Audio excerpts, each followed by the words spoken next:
Garden Basics with Farmer Fred is brought to you by Smart Pots, the original lightweight, long-lasting fabric plant container. It's made in the USA. Visit smartpots.com/Fred for more information and a special discount. That's smartpots.com/Fred.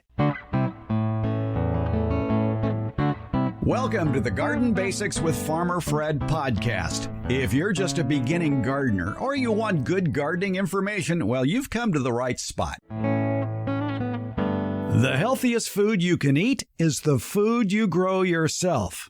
Now, where have you heard that before? So today, we're going to expand on that topic to include you. What is the healthiest food you can grow to reduce the chances or the onset of metabolic disorders?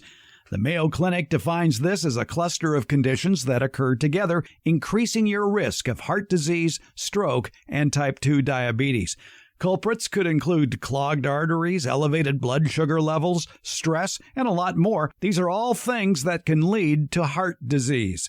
And to put it simply, let's grow a heart-healthy garden. What are the foods that you can plant that are best suited chemically to help reverse what might be going on around your ticker? We talk with Dr. Laura Varich, the fresh physician, about those foods that can do you a world of good. It's all in episode 327 of today's Garden Basics with Farmer Fred podcast, Growing the Heart-Healthy Garden. You or your family or your friends who might be struggling with metabolic disorders just might learn something new and some foods that might improve the quality of their lives. Don't be shy about sharing this episode with them. It's the Heart Healthy Garden. We're podcasting from Barking Dog Studios here in the beautiful Abutilon jungle in suburban Purgatory. It's the Garden Basics with Farmer Fred podcast, brought to you today by Smart Pots. Let's go. The Heart Healthy Garden. That's a topic that's close to my heart, literally.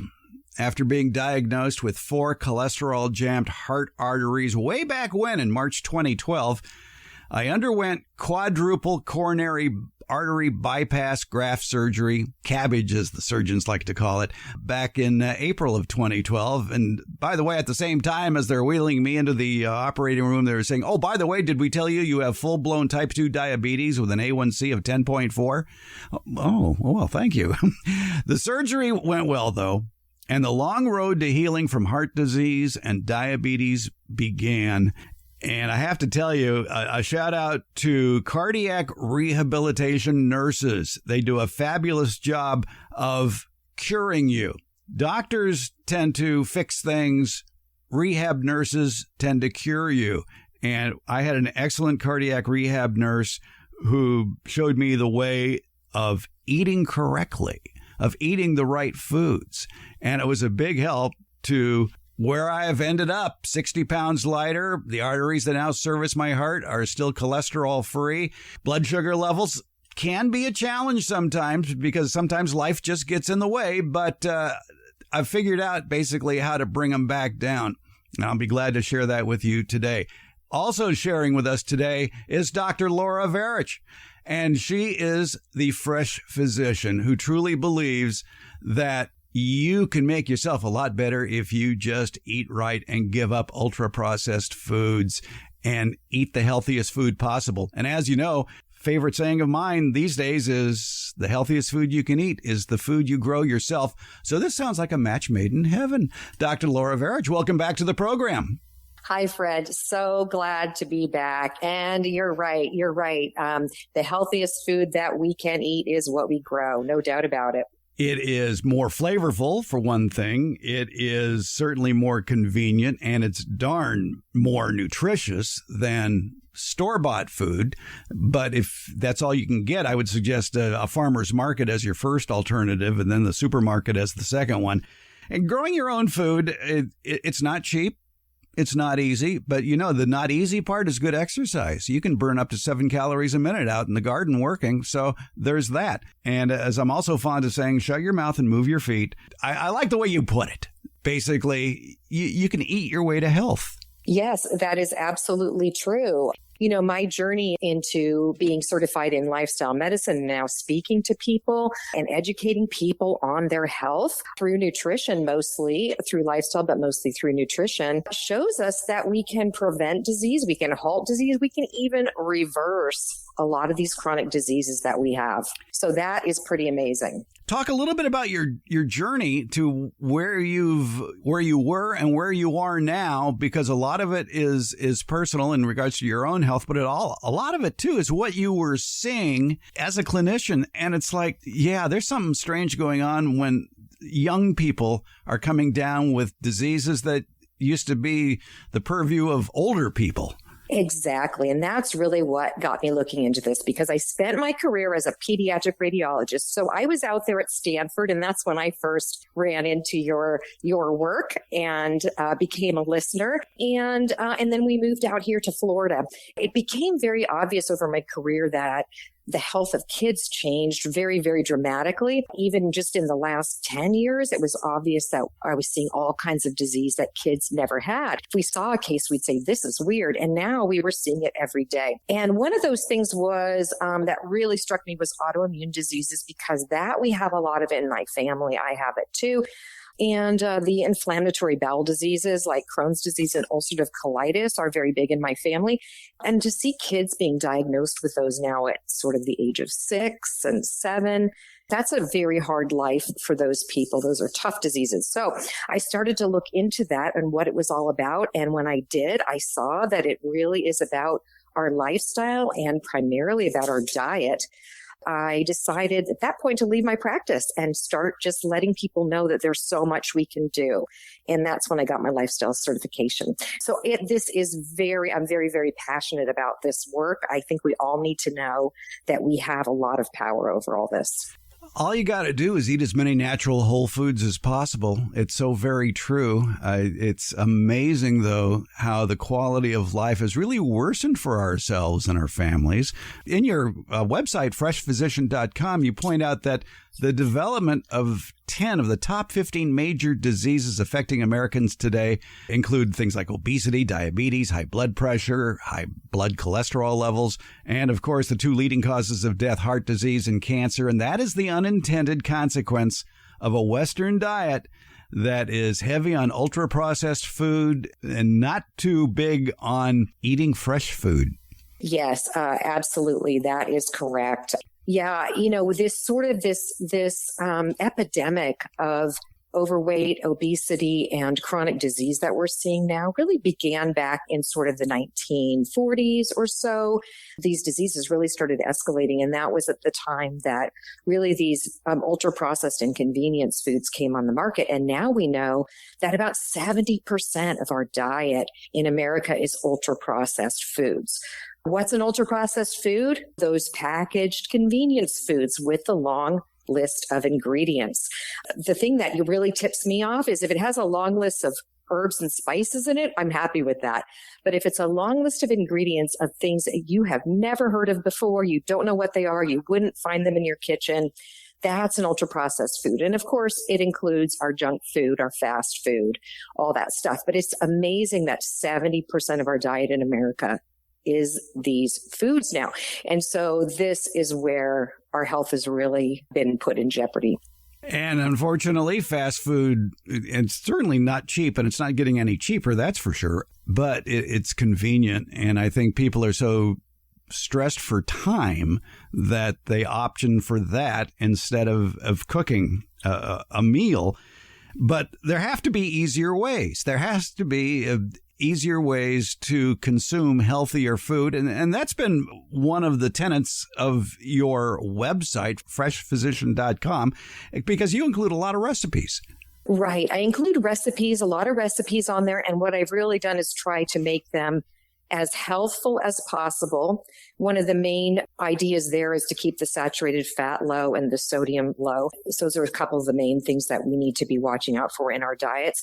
And also to make them simple, because like you said, they need to be simple. And there's lots and lots of ways to simplify the making of meals, like batch cooking ahead of time. We need to get a bigger freezer maybe, but we can do a lot of cooking ahead of time and then storing some for future. There's lots of ways we can do it. We have lost the art of cooking. It's sort of going to be going back to some of the traditional ways that we used to cook and the things that we used to eat. That's sort of the way to think about it. But there are lots of ways to make it more simple, and we do need to make it part of our life, because otherwise we pay the price in the time we're going to spend later in the hospital and the doctor's office, and the money we're going to spend on medicines and all these things. So it's important to start spending a little time and give food the respect it deserves. It's the only fuel of our body. And eating as healthy as possible, as often as possible, it can be achieved. And it's not a diet. It goes right to your title, lifestyle. It's not a diet.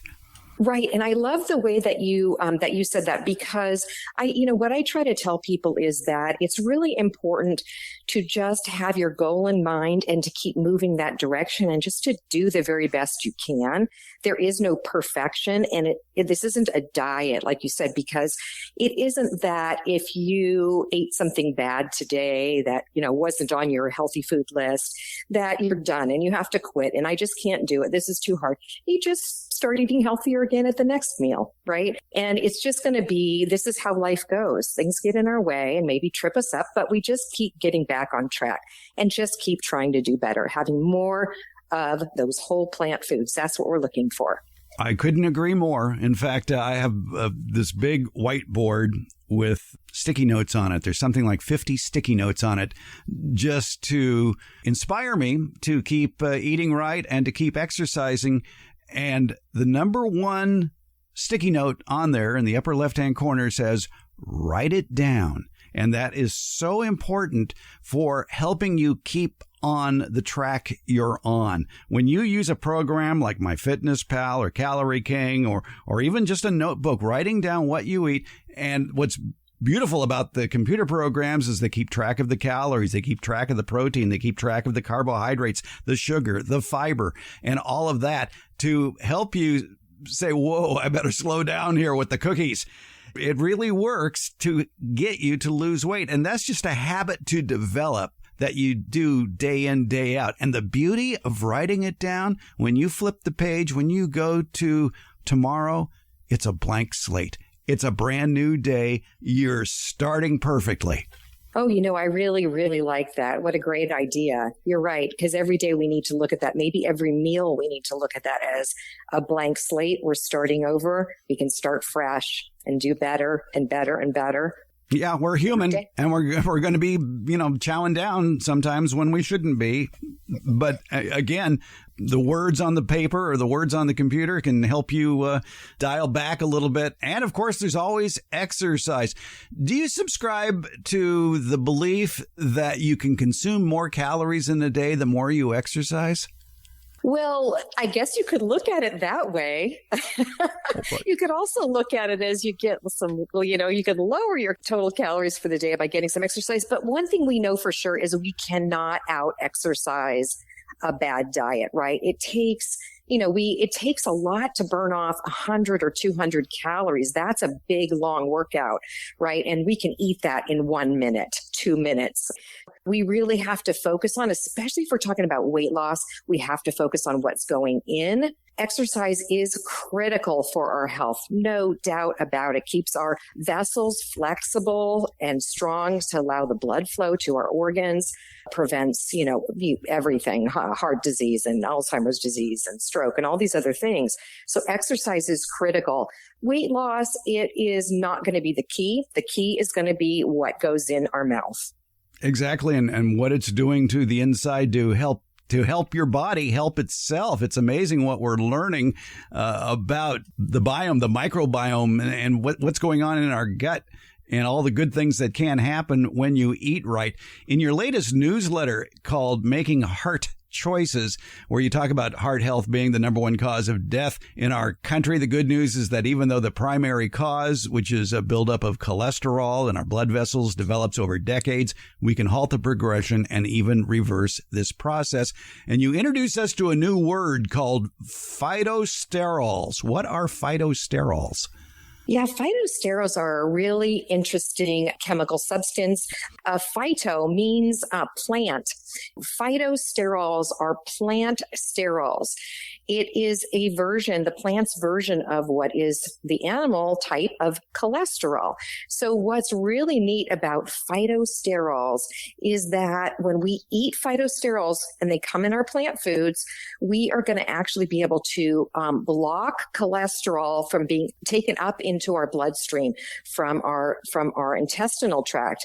And the really great thing about this is that it blocks both the cholesterol coming from our food, as well as the cholesterol our own body is making. Our body makes a lot of cholesterol. 70% of the cholesterol that we have circulating in our bloodstream has actually come from our body itself. And our body makes all that it needs. All the cholesterol it needs is made by our body. Anything extra we take in is extra cholesterol. And that's what can cause so many problems with heart disease.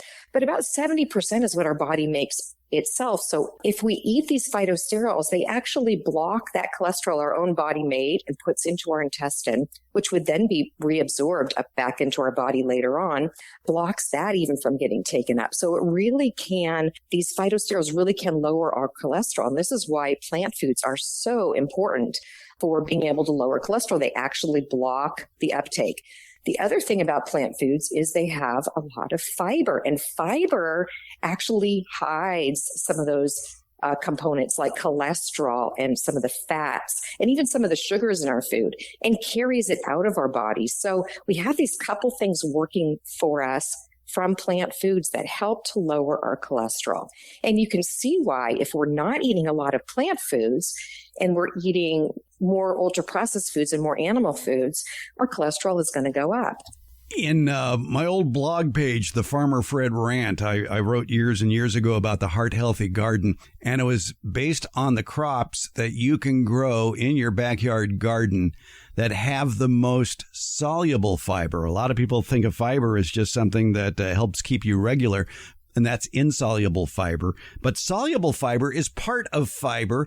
It's a type of fiber that dissolves in water to form a gel-like material. I know the Mayo Clinic has studied this extensively, and soluble fiber can help lower blood cholesterol levels by reducing the LDL, the low-density lipoprotein, or the bad cholesterol levels. And soluble fiber has other heart health benefits, such as lowering blood pressure, blood glucose levels, and inflammation. Going back to my big whiteboard of inspiration, another sticky note that says, eat more fiber, eat less sugar. And when you eat more fiber, it's probably going to have some soluble fiber in it, which a lot of plants do have, that is going to reverse the cholesterol buildup in your body and lower your A1C numbers if you're a diabetic. And I'm living proof of it here 12 years later that it works. Yeah, absolutely. Yeah, that soluble fiber is really important. Yeah, most plant foods, really all plant foods contain both the soluble and the insoluble types.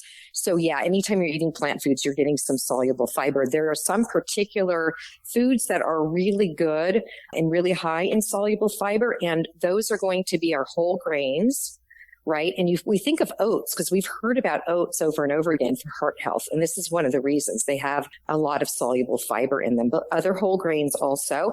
Our legumes, our beans and peas and chickpeas, lentils, those have a lot of soluble fiber also. But really, you're getting some in almost any plant food you eat. So you just need to get more of those in.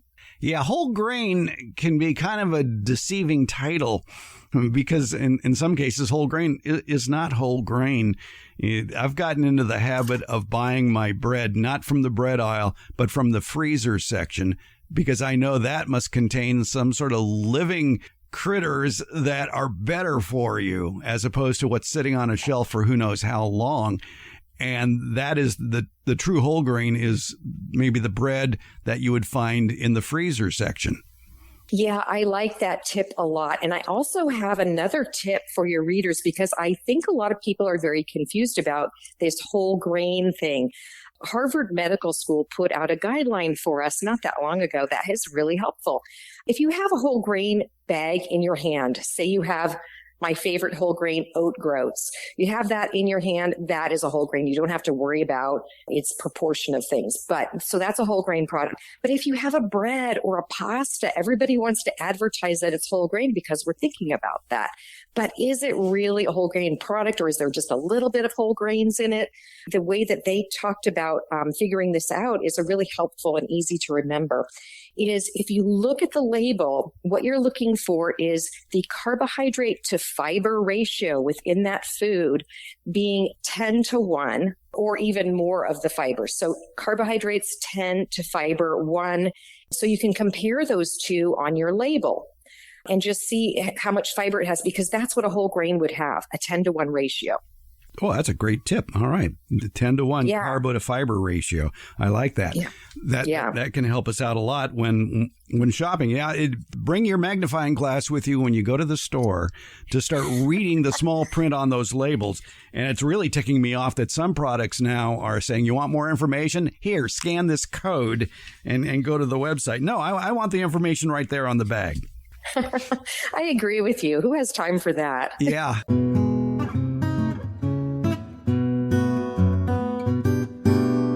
I've been using the Smart Pot compost sack for a few years now, and it's coming in very handy for spring planting season. I like to amend my planting beds a few weeks before putting in any warm weather food and flowers, and one of those ingredients that gets worked into the soil in my raised beds is compost. And making up the bottom half of my Smart Pot compost sack right now, it's some of the richest looking, finest compost I've ever seen, made from last fall's oak leaf collection. Yeah, it's beautiful leaf mold. Besides putting a few inches of shredded leaves on the surface of the beds last fall as a mulch, I put the rest of the leaves from last year in the Smart Pot compost sack. The design of the compost sack, with a little help from Mother Nature, turned those shredded leaves into beautiful, ready-to-use compost this spring. The Smart Pot compost sack is a large 100-gallon fabric bag. It's lightweight yet extremely durable and lasts for years. It can hold 12 cubic feet of pure compost. This rugged fabric is entirely porous, containing many micropores that allow for air circulation and drainage. The fitted cover is a flexible plastic top designed to increase heat and help manage moisture in the mix, accelerating the composting process. Smart Pots are proudly made 100% in the USA. They're BPA-free and lead-free, making them safe for growing vegetables and other edibles. Smart Pots, they're available at independent garden centers as well as select Ace and True Value hardware stores nationwide. You can find the location nearest you at their website, smartpots.com. And you can buy them online from Smart Pots. Just visit smartpots.com/Fred. And don't forget that /Fred part. On that page are details about how for a limited time you can get 10% off your Smart Pot order by using the coupon code FRED, F-R-E-D. Use it at checkout from the Smart Pot store. Visit smartpots.com/Fred for more information about the complete line of Smart Pots' lightweight, colorful, award-winning fabric containers and their compost sack. And don't forget that special Farmer Fred 10% discount. It's Smart Pots, the original award-winning fabric planter. Go to smartpots.com/Fred. Let's get back to our chat with Dr. Laura Varich, the fresh physician, and let's keep building that heart-healthy garden. You know, you brought up a point earlier, that a good shopping point, and that is that a lot of the ultra-processed foods are in colorful packages. And so if you just shop the perimeter of a supermarket and avoid all those aisles with the colorful packages, you can find a lot of healthier food, usually on the edges, maybe not the fresh vegetables and fruits, which tend to be towards the middle. I mean, if you can, just try to stay in that section. But where you got the fresher foods along the edge that are usually refrigerated, and that is a healthier sign that there's stuff in there that has a limited lifespan and it's better for you. Absolutely. I totally agree with that. The foods that you're going to want to get more of are all along the perimeter. Now, if you do wander into those middle aisles, though, read your labels because it can be pretty amazing the difference in some different products that we might find. Some might have just tons of chemicals and emulsifiers and things in them, and others right next to it may have just only a few ingredients. So it's really important just to take a look at those labels. And one of the main things, especially if we're talking about heart health, but really we're finding out as sort of in general for health, we want to lower our saturated fat intake. That's probably the best thing we can do for our health, preventing Alzheimer's disease, stroke, cancer, heart disease, on, is to lower the saturated fat intake. So really look at that on your labels. And we want to keep saturated fat levels down, as low as we can, really. So I compare products and try to find the ones with the lower saturated fat. A lot of products are putting it in because it gives things the saturated fat gives things a kind of buttery taste, right? Butter has a lot of saturated fat in it. And so they'll add some oils with a lot of saturated fat to get us to feel like this is a really delicious product. It's one reason I like to use the MyFitnessPal food guide on the computer to keep track of what I'm eating, because you can follow at a glance up to 6 different categories of nutrients that you're trying to either limit or increase. And I'm following calories, sugar, fiber, sodium, protein, and saturated fat. And I always try to make sure that in the summary of the day, at the bottom of the page, that the amount of saturated fat that I have consumed is less than the daily goal. And I just keep it under that. Oh, that's a smart way to do that. Yeah, then you can really keep your eye on it.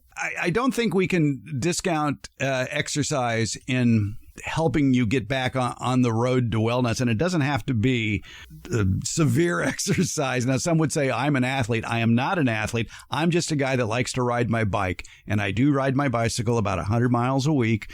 Usually it's over 100 miles a week. And I think that's what basically delayed me from having serious heart issues until I was in my 60s. But like you said, you can't out-exercise a bad diet. But with exercise, though, you are burning up that cholesterol, that sugar, and other things, and just what it does for you mentally. And I have found one key in the last year or so that has really helped me out, because I have decided that, okay, it's fine to ride your bike 100 miles a week, but maybe include a little workout within that workout to be even better for you. And that's where high intensity interval training comes in. And there was a book I was reading called The 1 Minute Workout that talked about a Scandinavian interval training program that was researched by doctors at Norwegian University of Science and Technology that found that a 4-minute 60% effort followed by a 3-minute 30% effort repeated 4 times can do so much good for you. And it doesn't matter what age you are. And in fact, they found it specifically very helpful, that 4-3-4, if you will, for sedentary middle-aged patients to avoid diseases. Cardiac rehabilitation patients would work out just fine with this exercise program, the 4-3-4. They call it the Norwegian workout. And they found that not only did it trigger improvements in athletes, but they've done studies to numerous other populations, including those who with cardiovascular disease and the overweight. And in one 2008 study at the same Norwegian Institute, they applied the protocol to this group of middle-aged men and women with metabolic syndrome, which is a precursor to heart disease, stroke, and diabetes, and had them repeat this 4-3-4 3 times a week for 16 weeks.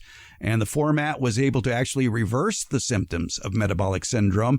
In fact, the interval group increased their VO2 max, which is a critical marker of health, by 35%, which was more than twice as much that the group that performed continuous moderate exercise.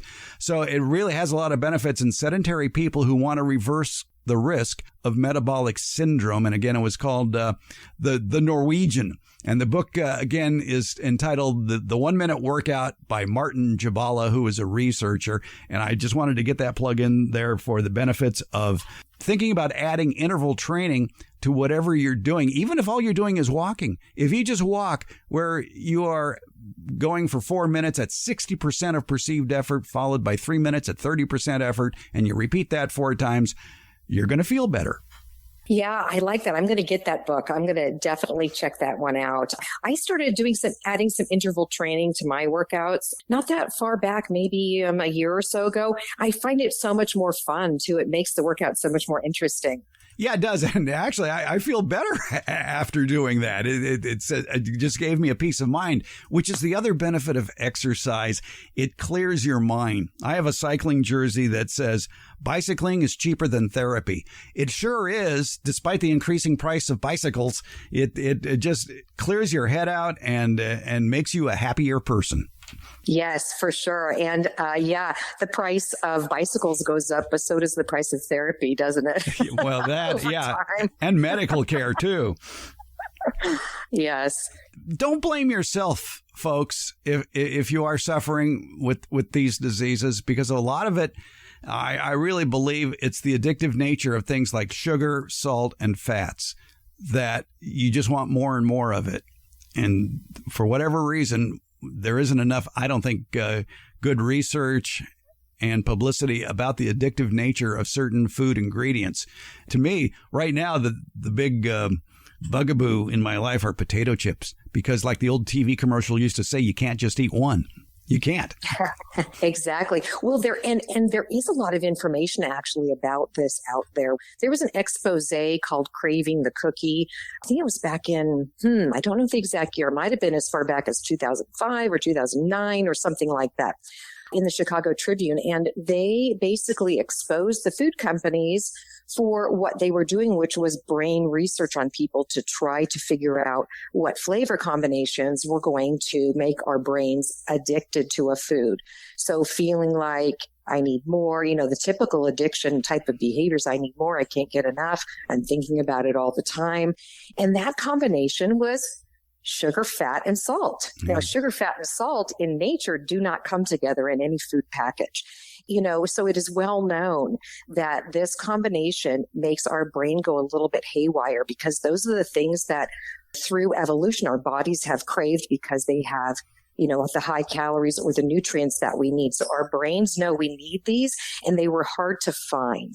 They were very hard to find back in the days when we were hunting and gathering, right? So when they come together in a food, our brain just goes crazy.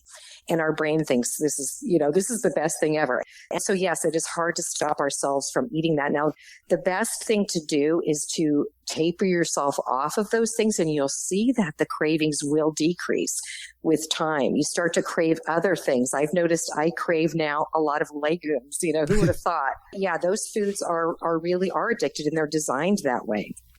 The beauty of legumes, beans, chickpeas, snow peas, they're easy to grow at home. And you can grow them, depending on your climate, you can grow some of them year round. And it's just a great addition to your diet. It helps to have somebody in the house who is ticked off, in my case, at all the plants I grow, all the food plants I grow, and saying, well, what are we going to do with these? I guess I better come up with some recipes. So my wife, God bless her, makes it her goal to cook a normal-sized meal. I think that's key, too, in this age of restaurants that serve meals on platters. To have a dinner that is only 400 or 500 calories, but is composed primarily of food from the garden. Yes, this is food that is what we call high nutrient density. So a lot of nutrients in there per calorie that's there. If we start eating a lot more of those whole foods that, again, have that fiber we were talking about, and they contain a lot of water naturally in those foods, right? Those are the things that are free. There's no calories in fiber or water. and they fill us up greatly. So those are the two most satisfying things you could have in your food. They make you feel the most full, and they have no calories. So those are the things we're missing in our ultra processed foods. That's what's been removed. The fiber and the water are taken out. And so we get a really high calorie density in those foods, whereas our whole foods have this nutrient density, tons of nutrients in not very many calories, and we feel satisfied. Yeah, getting back to fiber, it's amazing how fiber can suppress the appetite, too. What is also sad is how little the average American eats as far as fiber goes. I've read some figures that the average American might eat 15 grams of fiber per day when the recommended minimum is 30. And if you eat over 30 grams of fiber, by the way, don't do it all at once, kids. Just work your way up to increasing the amount of fiber. When you get to over 30, it really helps the gut biome process more of the good food and get rid of the bad food. Yes, you're exactly right. 15 grams of fiber per day is what Americans are eating now. And it's recommended somewhere 30 to 35. But truly, some groups will recommend we get to 50. We know that our ancestors, those same hunter-gatherer ancestors, were eating 150 grams of fiber a day. So our body is used to having a lot more fiber. Where does fiber come from? Only plant foods, only whole plant foods, right? Those ultra-processed foods, most of the fiber is taken out. Animal foods don't have any fiber at all. So it's all coming from those whole plant foods, which again, we need to get more of. In America, that's 5% of our diet right now is these whole plant foods. So we need to get more of those in. And that fiber, you're so right. We're learning so much about the microbiome right now because it seems to be associated. It's products that it creates, that microbiome, those bacteria in our gut. The products that they create seem to be related to health of almost every organ that we have. So there's a lot of research in that right now. And it's really just gone, exponentially up, the amount of research on the microbiome. And what we know is the microbiome eats fiber. That is the food of the microbiome. Why? In our small intestine, we absorb all the nutrients that we can absorb, and we can't absorb fiber. So our bacteria are mostly in our colon, our large intestine. So the fiber that we didn't absorb gets down to them, and then they can use it. So we're living kind of symbiotically with them, right? We're giving them a home, we're feeding them. And what they do is they break that fiber down and they just pump out these amazing chemicals for our health. Short chain fatty acids, they actually make these anti-inflammatory components that are so good for us. And then they also alter a bunch of those phytonutrients, those plant nutrients we know of, and make them usable for our bodies too. So they're doing a lot down there. They're not just hanging out down there, taking it easy. They're working hard for us. I think we better get in some nitty gritties. We're going to be on all sorts of scenic bypasses here. And knowing my audience, they want specifics. So let me start with a little list of my favorite high fiber backyard crops to grow, which include artichokes, which is so pretty. I have it growing in the front yard. Blueberries. We have shell beans, of course, all the pinto beans, the black turtle beans, navy peas, great northern beans, kidney beans, apricots, and just about any tree fruit for that matter. Green peas, of course, are excellent, especially the sugar snap peas. Raisins, avocados, carrots, eggplant, oranges, pears, peaches, strawberries, leeks, green beans, cabbage, cauliflower, peppers, potatoes, peanuts, asparagus, celery, spinach, sweet potatoes, tomatoes, thank you, apples, melons, broccoli, corn, lettuce, walnuts, olives, cucumbers, onions, radishes, zucchini. Yeah, just stuff you would normally grow in your backyard is all very healthy food. And you have a little section there on your latest newsletter about heart-healthy foods and the phytosterol content of nuts, that nuts are so good for you. Yeah, of all the foods that we can eat, nuts are the highest in those phytosterols. Again, those ones that will block cholesterol from being taken up into our system. So super healthy for us. And we know actually that nuts are the number one food for heart health. So we need to get more nuts in our diet. And the highest of the nuts, the highest in those phytosterols are pistachios. They have quite a bit of those phytosterols in them. So they're particularly good, kind of followed by almonds and pecans and walnuts. and cashews. And yeah, so nuts are really, really great for our heart health.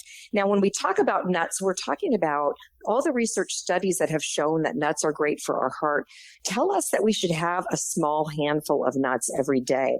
You know, I like to get the variety of my plant foods up every day. There's a recommendation that we get at least 30 different plant foods every week for our microbiome. So that's a fun game to play. Try to get to 30 per week of different types of plant foods. So maybe with our nuts that we could have a small handful of a mixture of nuts. That would be great. But a small handful means your palm, a palmful, right? Not like your hand is completely overflowing with nuts, but like a small palmful of nuts every day is what's recommended for our heart health. Yeah, you mentioned in the newsletter pistachios, almonds, pecans, walnuts, and cashews. Cashews are a tropical nut. If you live in certain areas of the country, like if you're in California, you can grow pistachios, almonds, and walnuts. A lot of the country can grow pecans. So if you're looking for, and you have the room for a 50-foot pecan tree, go for it. Do that. I like to choose almonds for my healthy nut because as I pick them up out of the can, I can count them with my fingertips, and I know that 21 almonds make one serving. So I can keep track of that as I pop them into my mouth. Yeah, the thing we probably don't want to do is sit down on the couch watching TV with a big bag of nuts near us. That's probably we're going to end up eating way too many. They're so delicious and they're easy to eat. It's interesting that I think a lot of people don't eat nuts because they think, well, that's a really high fat food. I want to avoid that food. But the thing about nuts is that they are, like I said, they're so good for our heart health. They cut the risk of heart attack in half, and they cause a 30% decrease in the amount of the number of strokes that people have. So they're really, really great for our cardiovascular health. They've got the good kind of fats in them. They've got a lot of those polyunsaturated fats in them. And when we actually have research that has shown us that when people are asked to add a handful of nuts a day to their diet, they actually don't gain weight over time. Their weight is the same as the people in the control group or even lower. So nuts are very satisfying for us too. So it's not that they're going to cause weight gain. We do need to get these into our diet. And of course, fruits and vegetables and whole grains are part of that heart healthy diet as well. In fruits and vegetables, you mentioned the ones with the most phytosterols include corn, broccoli, lettuce, Brussels sprouts, and blueberries. Most of us can grow all those at one time or another during the growing year in your backyard. I have been on a search for a bolt-resistant lettuce, and you gave me that tip last year when we talked last June in, I believe it was episode 269, about healthy diet. You said you need to try the Chinese cabbage, the Tokyo Bacana Chinese cabbage. It is bolt resistant. It can take the heat. And I go, well, gee, I'll try that because I've been searching for years for a summertime lettuce, a green that I can grow and have with just about every meal. And sure enough, that Tokyo Bacana Chinese cabbage, which isn't really a cabbage, it's more lettuce-like. It has a crunchy flavor. It's a loose leaf variety. Grow it in the shade in the summertime. Grow it in the winter in full sun. And it is delicious. It grows easily. You can plant a short row every month, and you can cut it, and it comes back. And eventually it wears out, but you can still plant it several times a year. Try it. Thank you so much. And in fact, you even said that try it. It's a game changer. And it really is for anybody searching for a bolt-resistant leafy green that can take the heat. Try that Tokyo Bacana Chinese cabbage. Yeah, and you get a nice big head of that growing, and you could just cut off the outer leaves, like you said, and keep it going and keep it going. And for some reason, the cabbage pests don't seem to like it that much. I haven't had trouble with them, whereas I have trouble with some of the other cabbages. Another one I want to tip you off to, in case you haven't tried it, is one called devil's ear lettuce. Have you tried that? No. Okay, I'm writing it down. Devil's ear lettuce. That's another one that I feel like it goes a lot longer before bolting than the rest of them. And it's kind of got a long skinny leaf. It's a smallish, kind of makes a smallish head of a long skinny leaf. It's a loose leaf. And it's got some purple on the edges. Super wonderful, very nice flavor. And it doesn't bolt, at least not for a long time. So I love that about it. They've done some trials out at the Fair Oaks Horticulture Center, the Sacramento County Master Gardener Demonstration Garden. And they, one summer, did try a lot of different heat-tolerant lettuce, or allegedly heat-tolerant lettuces. And their final verdict was, well, they're barely heat-tolerant. And they included things like black-seeded Simpson, Amish, deer tongue, red cross, Jericho, year-round bronze, and a dark red leaf lettuce called Paradai, Paradai, which is a red oak leaf lettuce. And also they tested Nevada, which is a green loose leaf, and it's kind of a semi-heading type. Again, they did as well as expected in summer heat, but as expected means, well, it might get you to August, but that's about it. So you think devil's ear lettuce can last through August? Oh, I don't know if I'd say that, but okay. But it seems to go longer than the rest of mine as far as before it bolts. All right. Well, I will definitely pick up some devil's ear lettuce and give that a try this summer and see how it does. Great. Because greens, let's talk a little bit about greens. They're so good for you. And they're low calorie. And you can serve them in a variety of ways. You can serve them raw in a salad. You can saute them. You can mix it up in stir fries. There's just so much you can do with greens. Yeah, and they really are probably if you think about healthy foods, they're probably our number one healthy food. They have the most nutrients, again, that nutrient density that we were talking about. So yeah, greens are terrific for us. And some of the things that are really, really good for us in the foods that we eat, I know we talked about this a little bit before, the strong colors and the strong flavors in our food. And greens have both of those things going for them. Those dark green colors are really a combination of colors. It's a whole smattering of colors that's making that dark green. So they've got a lot of phytonutrients there, and they do have some of those stronger flavors, right? Some of that bitterness to it and things like that. That tells us that there's a lot of those really good phytonutrients in there. So yeah, greens, we can do so much with them, and it's just a matter of finding the ones that you really love. You mentioned different colored foods. I remember years ago, this is probably 30 years ago, a local supermarket chain hired a dietitian to go around and give little talks about eat a colorful diet, about eating different colored foods and how good it is for you. I just have a funny feeling she was just a little ahead of her time because not too many people were paying attention to what she said. It was intriguing to me. I think time has bore her message out. Yes, absolutely. And now her wisdom has become a little saying called eat the rainbow. And so they teach this to kids now, eat the rainbow as a way of inspiring them to sort of eat and try all different colors of foods. But yeah, again, each of those colors is telling us about different nutrients in that food.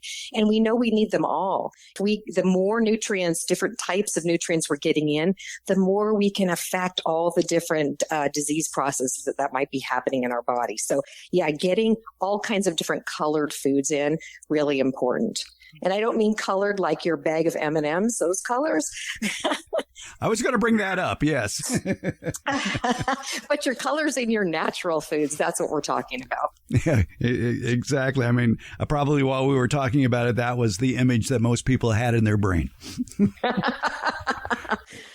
Maybe it's that time of day. I don't know. But yeah, I'm trying to think of any healthy ingredient in an M&M. I'm not sure there is. Well, get the peanut ones, and then you've got the peanut. Okay, yeah. Now, talk a little bit about peanuts. Peanuts are actually a healthy nut, and they're the least expensive nut that you can buy. Yeah, they're so interesting because they really have... they're a legume, actually, right? They're a type of legume, the peanuts. So it's different than sort of tree nuts and things. And they happen to have, sort of the same healthy benefits of nuts that we're talking about, like tree nuts for heart health, but they also have a lot of the qualities that you might find in like a bean. And so they are really good for us. I think we just have to be careful again, especially if we're watching our weight, not to eat huge amounts. And it's really much better to eat the whole nuts rather than, say, peanut butter. Peanut butter is delicious. We've sort of broken down some of the fiber components. It's the fiber's still in there, but we can digest it all so much more easily. Makes it a little less healthy for us than, say, the whole nuts, where the fiber really slows the transit down through our gut. Speaking of slowing the transit down, when it comes to nuts, eating nuts in the shell takes a lot of time, but it can really cut down the amount that you put in your mouth. And I'm thinking of peanuts and pistachios. Yeah, and that's fun that way, right? Messy, but fun, yes. That's important. Cholesterol can be reversed. We've found that out. What are some of your favorite foods for lowering cholesterol? Oh, great question. Well, okay, so we talked about nuts and whole grains. Those are a couple big ones that are really good, and legumes. Those are probably the top. But there are a couple that some research has shown can be extremely helpful for lowering our cholesterol, actually working better than are those cholesterol lowering statins. They actually have more effect than those even do. I'd say the top one of those is a seed called black seed. It is used a lot in sort of the Middle East and India, and it's also called black cumin. Its name is Nigella sativa. You could find it online. You can find it a lot of places now. But what we can do is that we have to grind these seeds to get the value out of them so that they're digested. But a quarter teaspoon of this ground black seed a day in this research study, and there's been multiple of them, showed as much as a 30% lowering of LDL cholesterol. That is an amazing number right there. 30% lowering of LDL cholesterol. And it also lowered people's blood triglyceride levels. Another one I love, ground flaxseed. I think in general, everybody should be having this in their diet. So again, it's a seed that we're grinding, right, to get to be able to absorb it. If you add as much as, in these people up to 4 tablespoons a day, they had a 15% lowering of their LDL cholesterol. And so those are some things that I try to add into my diet every single day. Really good for that purpose, and have a lot of other health effects too that we don't even have time to go into because they're extensive. So those are a couple of things I would recommend everybody add to their diet. Do you have to buy the whole seed to get the full benefits and have a grinder as well? You could probably find these seeds ground. For sure, the flaxseed already comes ground. What I would do in that situation, or really in either, is to keep it in the refrigerator, keep the seeds in the refrigerator so that they don't spoil. And then, so you can either buy them whole or you can buy them already ground. With the black seed, you can put it into a pepper grinder and just use it like you would pepper. And it has a peppery flavor. You would use it sort of instead of pepper. Oh. So you can just put it in a pepper grinder and just keep it on your table. Yeah, and it's only adding a quarter teaspoon per day to lower your cholesterol, like you said, by up to 30%. Yeah, isn't that amazing? Yeah. If you buy the whole seed, do you have to keep that in the refrigerator, or is just the ground ones you keep in the refrigerator?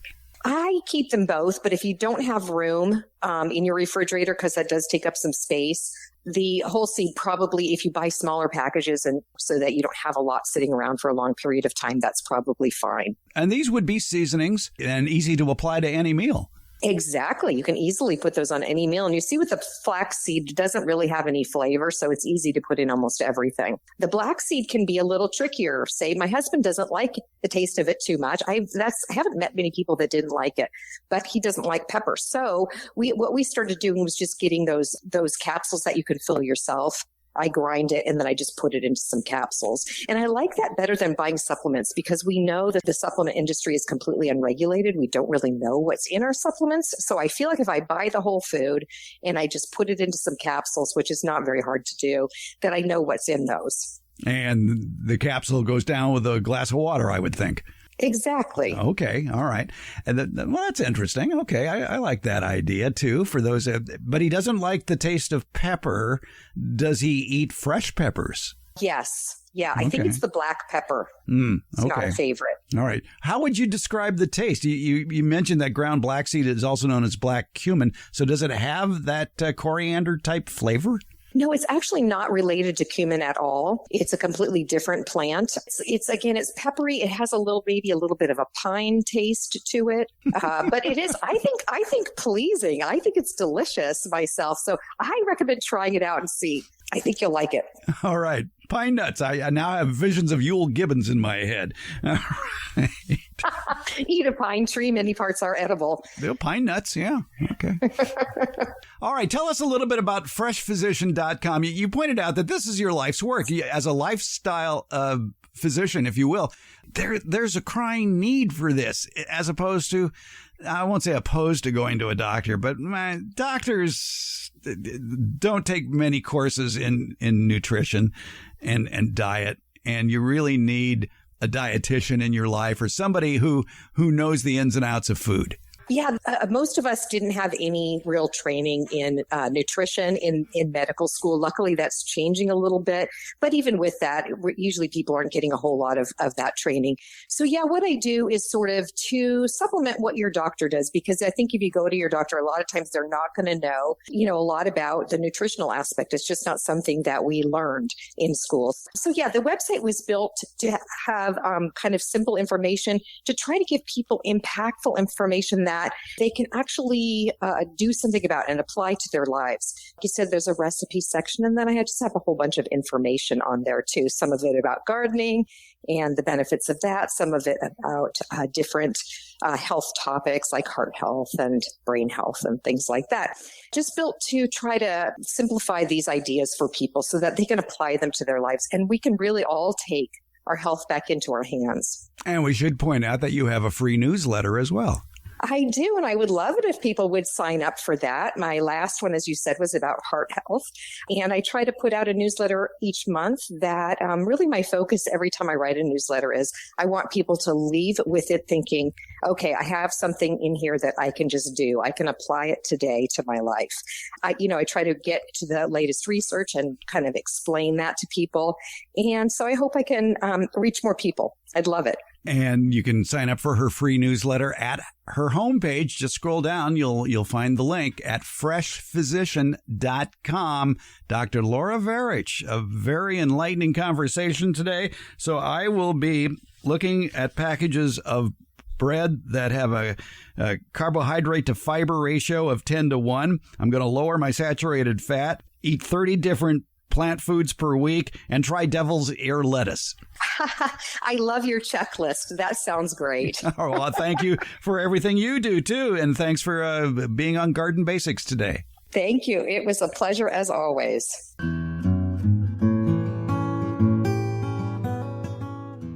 In Friday's Beyond the Garden Basics newsletter, we do a deep dive into a subject we touched on in last Tuesday's podcast, making your own potting or planting mix. If you start a lot of plants from seeds, or you like to transplant into containers, you can save a lot of money over commercial mixes by blending your own healthy ingredients. Thinking of using your own garden soil for seed starting or container gardening? You better think again.